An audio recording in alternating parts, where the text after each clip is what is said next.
আজকে আমি আপনাদের আমলকি একাদশীর ব্রত মাহাত্ম্য কথা পাঠ করে শোনাব, যা শ্রবণে আপনাদের জীবনের সমস্ত পাপ, দুঃখ, কষ্ট, ত্রিতাপ, জ্বালা, যন্ত্রণা দূর হয়ে যাবে এবং ভগবান শ্রীকৃষ্ণের কৃপায় আপনাদের সকল মনস্কামনা অতি শীঘ্রই পূর্ণ হয়ে যাবে।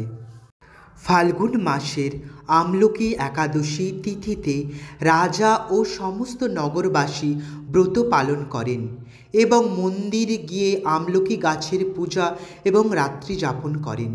এমন সময় রাতে এক ঘোর পাপী, ক্ষুধার্ত, তৃষ্ণার্ত শিকারী সেখানে এসে উপস্থিত হয়। মন্দিরের এক কোণে বসে বিষ্ণু ও একাদশী মাহাত্ম্য শুনতে থাকে। এইভাবে রাত কেটে যায়। নগরবাসীর সঙ্গে সেই শিকারীও সারা রাত জেগে কাটায়।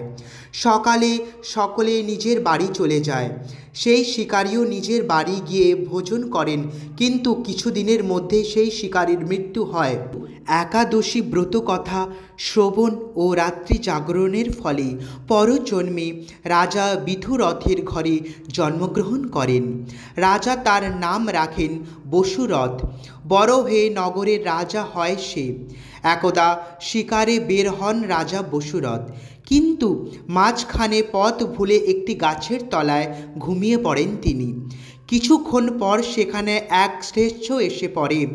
রাজাকে একা দেখে তাকে মারার ফন্দি আঁটে। সেই শ্লেষ্ঠ বলে যে এই রাজার কারণেই তাকে দেশ ছাড়া করা হয়েছে, তাই তার হত্যা করা উচিত।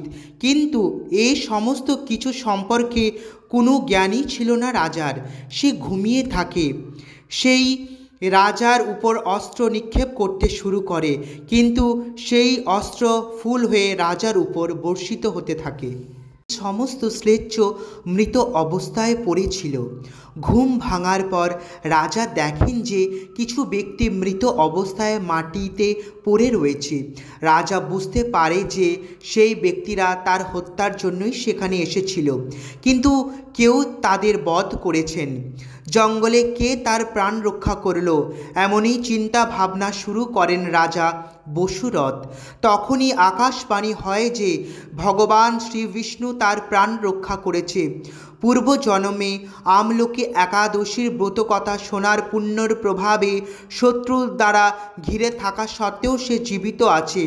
এরপর রাজা নিজের নগরে গিয়ে সুখ রাজকার্য করতে থাকেন, বিভিন্ন ধর্মীয় কাজ করেন ও তিনি ভগবান শ্রী বিষ্ণুর পুজো করেন। রাধে রাধে, হরি বল হরি।